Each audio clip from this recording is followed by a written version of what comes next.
Hello guys, welcome to my channel. आज हम करने जा रहे हैं कक्षा 10वीं की राजनीति विज्ञान की पाठ्य पुस्तक और इसी क्रम में हमारा अध्याय फर्स्ट है। तो आज हम करने जा रहे हैं सत्ता की साझेदारी, जिसका अर्थ है, आप सोच भी सकते हैं सत्ता की साझेदारी का क्या अर्थ हुआ।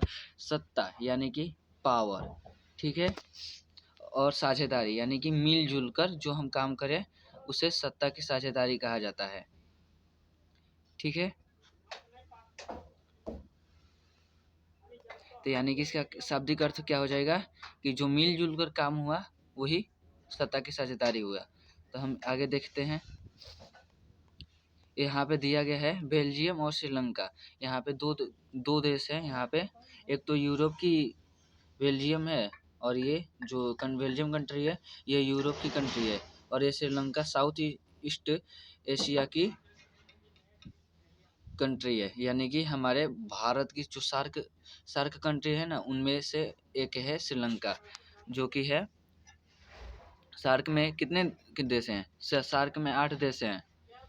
मालदीव, श्रीलंका, भारत, पाकिस्तान, भूटान, नेपाल और म्यांमार ये आते हैं, ठीक है। तो आज हम देख लेते हैं। बेल्जियम यूरोप का एक छोटा सा देश है। क्या है? बेल्जियम एक छोटा सा यूरोप का देश है। आप यूरोप के मैप में अगर एकदम डीपली तरीके से देखते हैं तो वहाँ पे आपको दिख जाएगा, लेकिन अगर आप ऊपर से देखते हैं, जैसे कि हम देखते हैं कि जैसे कि भारत हमारा है, तो हमारा भारत मैप में एकदम साफ दिख जाता है क्योंकि वो बहुत बड़ा है। अगर वहीं पे भूटान की बात की जाए तो वहाँ पे हम देख ही नहीं पाते, उसका नाम भी नहीं लिखा, साइड में लिखा होता है कि भूटान यहाँ पे है, उसको हाईलाइट किया होता है। वैसा ही है, इसको भी हाईलाइट किया जाता है यूरोप के मैप में दिखाने के लिए, लेकिन इतना छोटा है कि इसे दिखा पाना भी मुश्किल होता है, ठीक है। क्षेत्रफल में हमारे हरियाणा से भी छोटा है। क्या है? हमारे हरियाणा राज्य जो कि भारत का एक राज्य है, तो उससे भी छोटा है। अब जानते हैं हरियाणा की कितनी क्या बोलते हैं कि सरफेस एरिया है, कुल क्षेत्रफल कितना है जानते हैं? 44,212 क्षेत्रफल है, और बेल्जियम की कुल क्षेत्रफल है 30,668 किलोमीटर। तो आप इससे अंदाज़ा लगा सकते हैं कि 14,000 क्षेत्रफल कम है किससे? हरियाणा से। तो आप सोच सकते हैं कि कितना यहाँ पे कम होगा। इसकी सीमाएं फ्रांस, नीदरलैंड और जर्मनी और लग्जमबर्ग से लगती है, ठीक है। यहाँ पे एक फ्रांस है, एक नीदरलैंड है, एक जर्मनी है, और यहाँ पे एक लग्जमबर्ग है। लग्जमबर्ग को ज़्यादा नहीं, ये इसकी सीमाएं ज़्यादा नहीं छूती हैं। इन्हीं तीनों देशों की सीमाएं ज़्यादा छूती है, और इन तीनों देशों के वासी इस बेल्जियम में निवास करते हैं, थोड़ा बहुत ज़्यादा। और लग्जमबर्ग तो दिखाई नहीं जाता क्योंकि ये भी बेल्जियम की तरह ही छोटा है। इसकी आबादी 1 करोड़ से थोड़ी अधिक है। यानी कि जो बेल्जियम है इसकी आबादी क्या है? 1 करोड़ से अधिक है, यानी हरियाणा की आबादी से करीब आधी। यानी कि इसकी आबादी मान लीजिए कि 1 करोड़ है, बेल्जियम की आबादी 1 करोड़ है, तो हरियाणा की कितनी होगी? 2 करोड़, या मान लीजिए कि 2.5 करोड़, और मैं इसको मान लीजिए कि इतना, तो ये हो जाएगा 3 करोड़। अच्छा, चलिए इतना ज़्यादा नहीं देखते।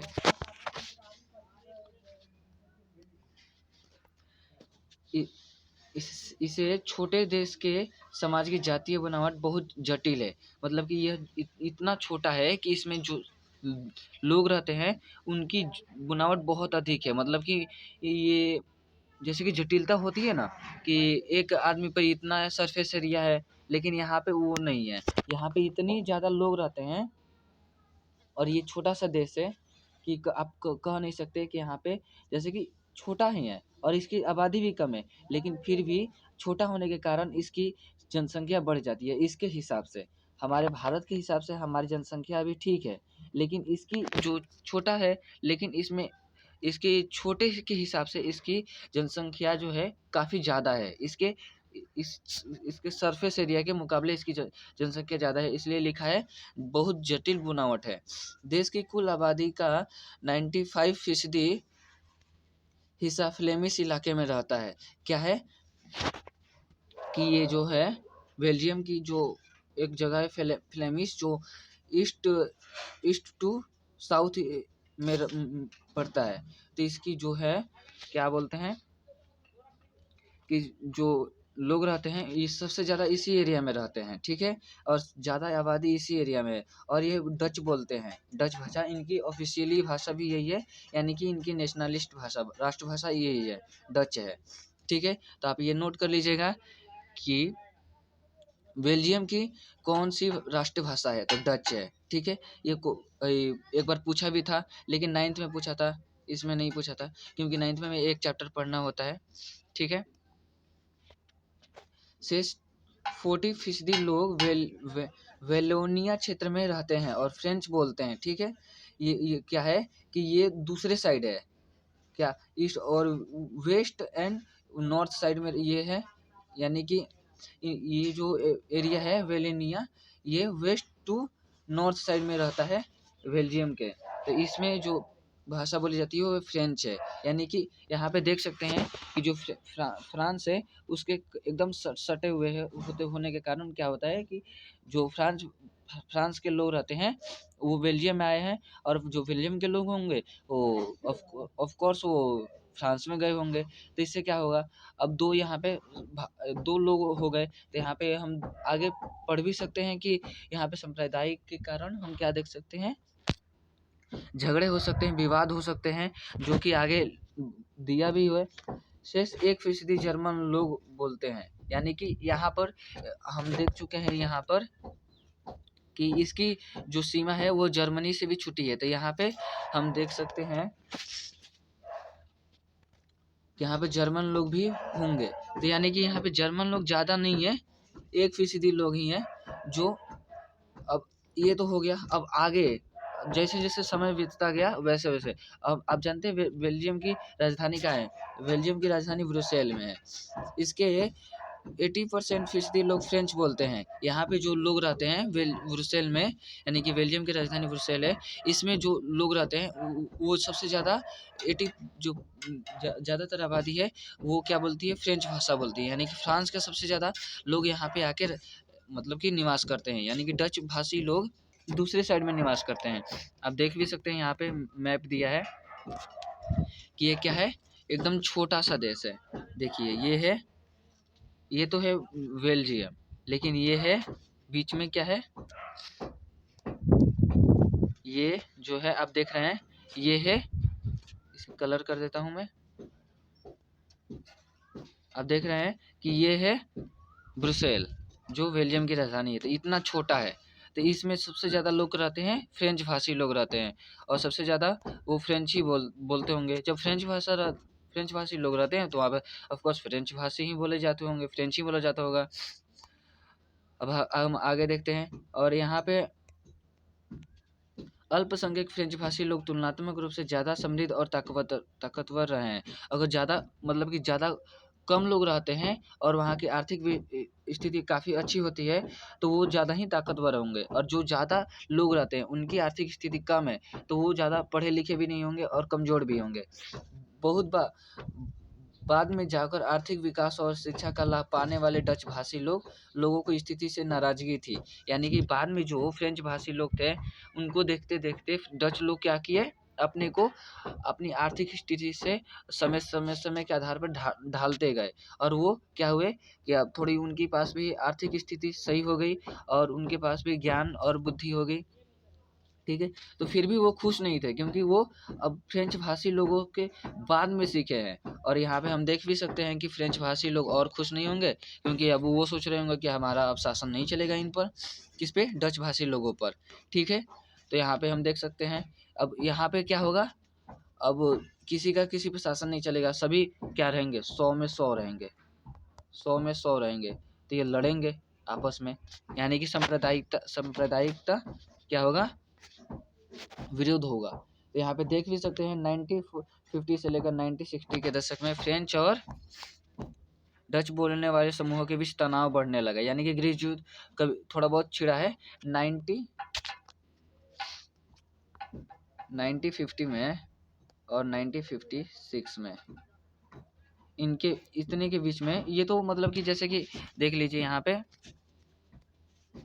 ये तो कैसे कैसे विवाद शुरू हुआ, लेकिन यहाँ पे विवाद हुआ, तनाव हुए, झगड़े हुए, ठीक है।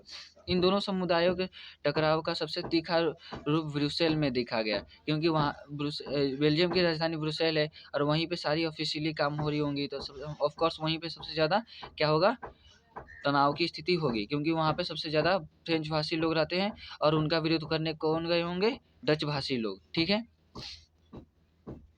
तो हमें यहाँ पे आगे देखते हैं। यह एक विशेष तरह की समस्या थी। डच बोलने वाले लोग संख्या के हिसाब से अपेक्षाकृत ज़्यादा थे, लेकिन धन और समृद्धि के मामले में कमज़ोर और अल्पमत थे। यहाँ पे हम देख सकते हैं कि जो अब कौन जीतेगा, अब डच लोग ही जीतेंगे क्योंकि इनकी संख्या ज़्यादा थी, लेकिन बुद्धिमानी में कौन जीतेगा, फ्रेंच भाषी लोग, क्योंकि वो तो पढ़े लिखे भी थे और उनके पास आर्थिक स्थिति थी। लेकिन हम लड़ाई झगड़े में कौन जीत जाएगा, डच वाले भाषी लोग जीत जाएंगे। लेकिन ये क्या थे, इनके पास ज़्यादा ही आर्थिक आर्थिक संसाधन नहीं थे और ये अल्पमत यानी कि ज़्यादा पढ़े लिखे भी नहीं थे। ठीक है, तो ये अब हम समझ सकते हैं कि लाठी और दिमाग का क्या मुकाबला है। अब आइए हम यहाँ पे अपना अलग टॉपिक पढ़ते हैं। यहाँ पे हम देख सकते हैं, पहले ये देख लीजिए बेल्जियम की, आपने तो यहाँ पे एकदम एक्सप्लेन से सुना, तो यहाँ पे आप नोट कर लीजिए। यहाँ से बेल्जियम यूरोप का एक छोटा सा देश है। ठीक है, इसके जो हमारे हरियाणा से भी इसकी आज़ादी कम है और इसकी सीमाएं फ्रांस, नीदरलैंड, जर्मनी और लग्जमबर्ग नहीं भी लिखेंगे तो ये चलेगा, क्योंकि ये ज़्यादा नहीं पूछता है। फ्रांस, नीदरलैंड और जर्मनी। ठीक है, फ्रांस, नीदरलैंड, जर्मनी, ये 3 नोट कर लीजिएगा। लग्जमबर्ग को रहने दीजिएगा। इसकी यहाँ पे आप नोट्स पढ़ के आप समझ लिए, आप यहाँ पर आप थोड़ा बहुत पढ़ोगे, उसके बाद ही आपको पूरा तरीके से समझ में आएगा। ठीक है, तो आप यहाँ पे हम अपना अलग टॉपिक अब देखते हैं श्रीलंका के बारे में। यहाँ पे तो बहुत ही शॉर्ट तरीके में समझाया गया है। इसके आगे हम इसके बारे में, बेल्जियम के बारे में, श्रीलंका के बारे में एक्सप्लेन तरीके से पढ़ेंगे। ठीक है, तो आप चाहें तो ये भी नोट कर सकते हैं, क्योंकि दोनों कॉम्बिनेशन है, तो यहाँ पर भी क्वेश्चन पूछ सकता है। श्रीलंका, बेल्जियम और श्रीलंका के बीच क्या अंतर थे, बेल्जियम और श्रीलंका में क्या क्या संबंध दिखाए गए, तो हम यहाँ पे देख सकते हैं बेल्जियम और श्रीलंका को, बेल्जियम और श्रीलंका ये दोनों देशों की तुलना किससे की गई है, हरियाणा जो हमारे भारत का राजधानी है। तो ये पूछ सकता है बेल्जियम और श्रीलंका की जो कंपैरिजन किया गया है वो किस भारत के देश राज्य से किया गया है, तो अब हम यहाँ पे देखेंगे कि हरियाणा से किया गया है। ठीक है, हरियाणा से किया गया है। ठीक है, तो आप ये सब देखिए कि क्या कैसे क्वेश्चन पूछ सकता है बोर्ड, ये बोर्ड है, आप इसमें कोई भी मिसअंडरस्टैंडिंग नहीं कर सकते। ठीक है, तो आइए हम आगे देखते हैं। इस स्थिति की तुलना एक और देश से करें। देखिए मतलब कि इसी स्थिति की तुलना एक और देश से की जा रही है, जिसका नाम है श्रीलंका, जो कि हमारे साउथ ईस्ट में रहता है। ठीक है, जो भारत एकदम छोटा सा देश है, द्वीपीय देश है। लिखा भी है श्रीलंका एक द्वीपीय देश है जो तमिलनाडु के दक्षिण तट से कुछ किलोमीटर की दूरी पर स्थित है। आपने रामायण देखा है, रामायण, वहाँ पे हनुमान जी कितने 400 कोस समुद्र लांघकर जाते हैं, यानी कि ये श्रीलंका तमिलनाडु से कितना दूर है, 400 कोस दूर है। तो हम इस आधार पर कह सकते हैं कि कितना दूर है। अभी हमें तो किलोमीटर में नहीं पता, और समुद्री हिसाब तो अलग होता है, नॉटिकल मील में नापा जाता है, तो वो तो हमें नहीं पता, लेकिन हम यहाँ पे रामायण के आधार पर कर सकते हैं 400 कोस। कोस को एक कोस में 3 किलोमीटर होता है, तो यहाँ पे 4 तिहाई कितना हो गया, यहाँ पे हम कर सकते हैं 300 गुणा, यानी कि 12 किलोमीटर। और नॉटिकल मील में होता है, नॉटिकल मील होता है, नॉटिकल मील 1 किलोमीटर और इतना, यानी कि इतना का मतलब कि 1 नॉटिकल मील इतना होता है किलोमीटर में इतना होता है 1 नॉटिकल मील, ये नॉटिकल मील हो गया। ठीक है, और ये किलोमीटर हो गया। तो हम इस आधार पर देख सकते हैं, लेकिन इतना ज़्यादा डीपली नहीं जाना चाहिए। चलिए हम आगे देख लेते हैं।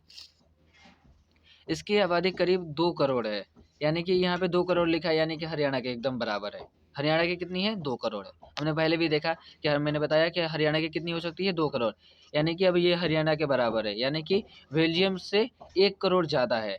तो यहाँ पे वो क्या कर सकता था, जो एनसीईआरटी सिलेबस जो बनाते हैं वो ये भी कर सकते थे कि जो बेल्जियम है वो श्रीलंका से कंपैरिजन कर सकते हैं, लेकिन बोर्ड आपसे पूछ सकता है, अब यही नहीं पूछेगा कि हरियाणा से ही पूछेगा, अब पूछ सकता है श्रीलंका से कितनी कम थी बेल्जियम की, जो क्या है, जो आबादी है वो श्रीलंका से कितनी कम है, तो आधी, ऑफ कोर्स आधी ही होगी। ठीक है, किसी भी तरीके से बोर्ड बोर्ड पूछ सकता है, आप ये मत सोचिए कि जिस तरह से लिखा है वो उसी तरह से, नहीं, किसी भी तरीके से पूछेगा। ठीक है, यह दक्षिण एशिया के अन्य देशों की तरह श्रीलंका की एक आबादी में भी कई जातीय समूहों के लोग हैं।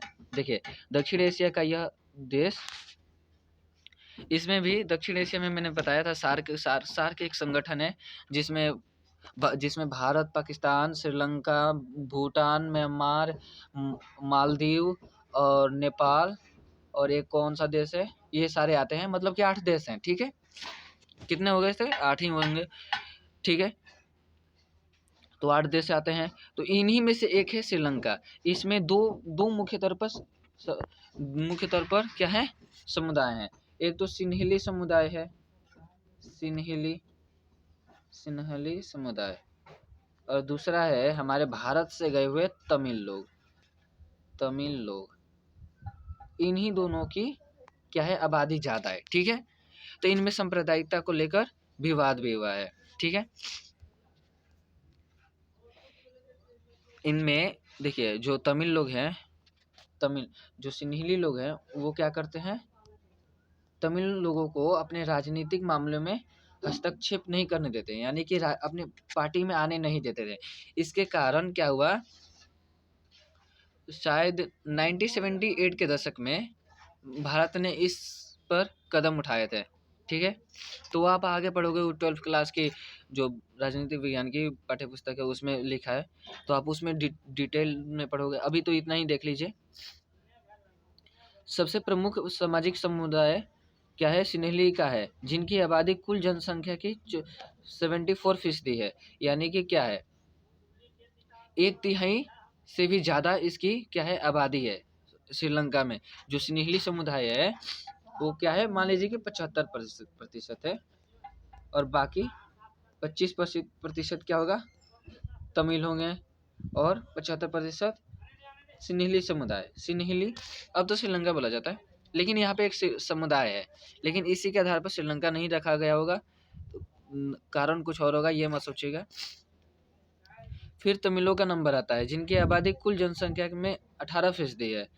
तमिलों में भी 2 समूह है, श्रीलंकाई समूह के तमिल, यहाँ पे देखिए, सॉरी, यहाँ पे लिखा है 18%, तो आप इसको ही मानेंगे, लेकिन अगर आपसे कोई पूछ दे तो आप 25% बता सकते हैं। ठीक है, इसमें अब इतना डीपली जाने की जरूरत नहीं है, 18%, लेकिन इसमें जितना लिखा है उतना ही मानिएगा, क्योंकि बोर्ड में यही इसका ही मायने रखता है, बुक का ही मायने रखेगा, एमबीडी का ज़्यादा मायने नहीं रखता। एमबीडी घुमा फिरा कर बोलता है, लेकिन ये